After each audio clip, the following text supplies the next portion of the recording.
अस्सलाम वालेकुम, welcome to एमराद। दोस्तों, इस वक्त रिसेंट कुछ इमर्ज होने वाली रिपोर्ट्स और कुछ ओसेंट अपडेट्स के मुताबिक Pakistan twin seat jet and C aircraft खरीद सकता है आने वाले वक्त में। और रिसेंट सिप्री की रिपोर्ट ने भी ये क्लेम किया था कि 80 के करीब चाइनीज फाइटर जेट्स और दूसरे एयरक्राफ्ट ऑर्डर पर है। इनमें से एक बड़ा चंक तो पाकिस्तान एयरफोर्स के पास जाएगा, उसके अलावा कुछ दूसरे कंट्रीज भी चाइनीज फाइटर जेट्स को इंपोर्ट तो करेंगी। लेकिन जो ट्विन सीट जेट एंड सी वाला मामला है, ये काफी ज्यादा इंटरेस्टिंग है। हमारे पास इस वक्त 20 से कुछ ज्यादा जेट एंड सी एयरक्राफ्ट मौजूद हैं और तमाम के तमाम सिंगल सीट फाइटर एयरक्राफ्ट है और इन्हें पाकिस्तान मई 2025 में इंडिया के खिलाफ इस्तेमाल भी कर चुका है। लेकिन twin seat jet and C aircraft क्या नई वैल्यू ऐड करेगा, इसको हम आज के वीडियो में समझेंगे, क्योंकि ट्विन सीट फाइटर जेट्स को आज के मॉडर्न कॉम्बैट में सिर्फ ट्रेनिंग के लिए ही नहीं बल्कि कुछ ऐसे इंटरेस्टिंग रोल्स में यूज किया जा सकता है जो माइंड ब्लोइंग है। अगर ट्विन सीट जेट एंड सी की एक कॉन्सेप्ट आर्ट की बात की जाए तो इस वक्त आप इसे अपनी स्क्रीन पर देख सकते हैं। ये twin seat jet and C aircraft है। इसकी एयर इनलेट अगर आप देखें तो ये J-20B या ए जैसी नहीं है, proper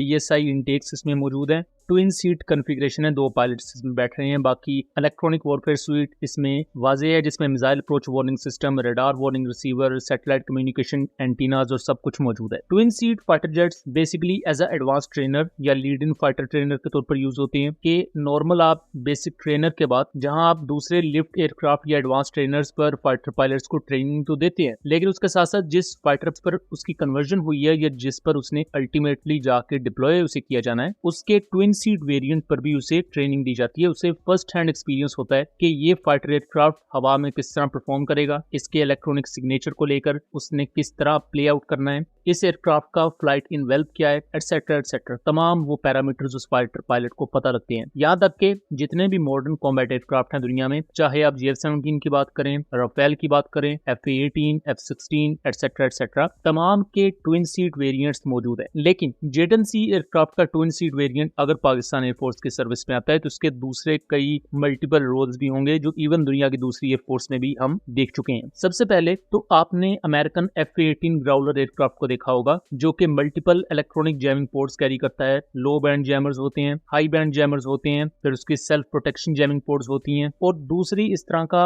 wide range of electronic warfare sweet होता है जो सिर्फ वो एयरक्राफ्ट कैरी कर रहा होता है। इसके साथ साथ वो एंटी रेडिएशन मिसाइल्स भी कैरी कर लेता है। ये इलेक्ट्रॉनिक वॉरफेयर पोर्ट वाला एक एयरक्राफ्ट, एक A-18G ग्राउलर, अगर एक पूरी फॉर्मेशन के साथ उड़ रहा है तो ये एक एयरक्राफ्ट ही इस पूरी फॉर्मेशन को इलेक्ट्रॉनिक अटैक्स के खिलाफ गार्ड कर सकता है। ना सिर्फ गार्ड कर सकता है बल्कि उस पूरी फॉर्मेशन के अराउंड ऐसा इलेक्ट्रॉनिक चार्ज क्लाउड क्रिएट कर सकता है जिसकी वजह से एनिमी रडार्स और एनिमी एयर डिफेंस सिस्टम या तो कंप्लीटली जैम हो जाएंगे, उन्हें डिटेक्ट ही नहीं कर पाएंगे, या अगर डिटेक्ट कर भी पाएंगे तो आप दूसरी ट्रिक्स के साथ उस एनिमी रडार को इवेट कर सकते हैं, जैसा कि आप स्पूफिंग कर सकते हैं। स्पूफिंग में क्या होता है कि लेट्स सपोज आपकी फॉर्मेशन कश्मीर के ऊपर उड़ रही है, लेकिन एनिमी रडार की स्क्रीन पर वो पंजाब की लोकेशन पर जाहिर होगी, तो उससे एनिमी एयर डिफेंस सिस्टम आपको पंजाब के ऊपर इंगेज करने की तरफ जाएगा जबकि आप एक्चुअल में कश्मीर के ऊपर फ्लाई कर रहे हैं। तो इस तरह के मल्टीपल टैक्टिक्स आज की मॉडर्न वॉरफेयर में यूज किए जाते हैं।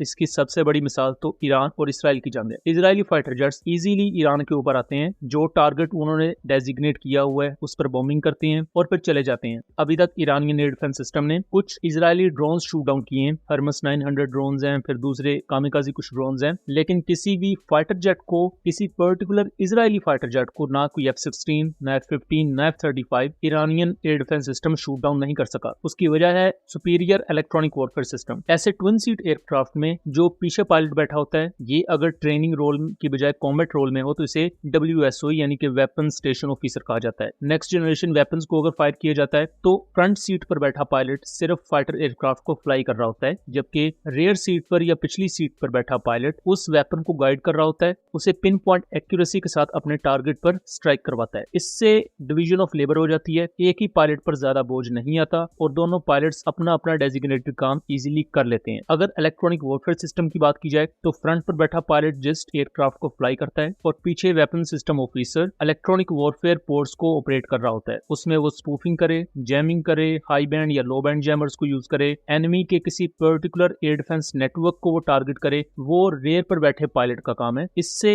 जो फ्रंट पर बैठा पायलट है उस पर से बोझ कम हो जाता है। अगर ये twin seat jet and C aircraft Pakistan air force की सर्विस में आते हैं, बिकॉज अभी तो ये अनकन्फर्म्ड रिपोर्ट्स हैं, तो ये एक बहुत बड़ा कैपेबिलिटी बूस्ट प्रोवाइड कर सकती हैं। एक तो F-16 और J-10C दोनों मीडियम वेट कैटेगरी के फाइटर जेट हैं, सिंगल इंजन, लेकिन J-10C के WS-10B इंजन की थ्रस्ट F-16 के प्रैट एंड विटनी इंजन से ज्यादा है। तो एक पावरफुल इंजन मौजूद है जो एक वक्त में 2 से 3 इलेक्ट्रॉनिक वॉरफेयर पोर्ट्स को पावर इनपुट प्रोवाइड कर सकता है और इससे आपको मैक्सिमम आउटपुट भी मिलेगी। अब यहाँ J-17 वाला वो ड्रॉबैक खत्म हो जाता है कि जी एक लाइट कॉम्बैट एयरक्राफ्ट है, उसका इंजन कमजोर है, तो वो मैक्सिमम लेवल पर इलेक्ट्रॉनिक वॉरफेयर ऑपरेशंस परफॉर्म नहीं कर सकता, लेकिन J-10C ये चीज कर सकता है। लेकिन इससे भी ज्यादा एक आइडियल फाइटर एयरक्राफ्ट है J-16D, जिसको स्पेशलाइज्ड चाइना ने इलेक्ट्रॉनिक वॉरफेयर सिस्टम्स कैरी करने के लिए बनाया है और इलेक्ट्रॉनिक अटैक्स कंडक्ट करने के लिए बनाया है। वो proper suppression of enemy air defence system जैसी मिशंस परफॉर्म कर सकता है। लेकिन अगर आप J-16 नहीं लेना चाहते, आपके पास J-10C की ओवरहॉलिंग फैसिलिटीज मौजूद हैं, J-10C के साथ आप बेहतर हैं, जो कि इस वक्त पाकिस्तान एयरफोर्स लग भी रही है, तो ट्विन सीट J-10C एयरक्राफ्ट एक बहुत बड़ा कैपेबिलिटी बूस्ट हो सकता है, जो ना सिर्फ लॉजिस्टिकली भी पाकिस्तान के लिए मेंटेन करना आसान है, कॉस्ट इफेक्टिव है,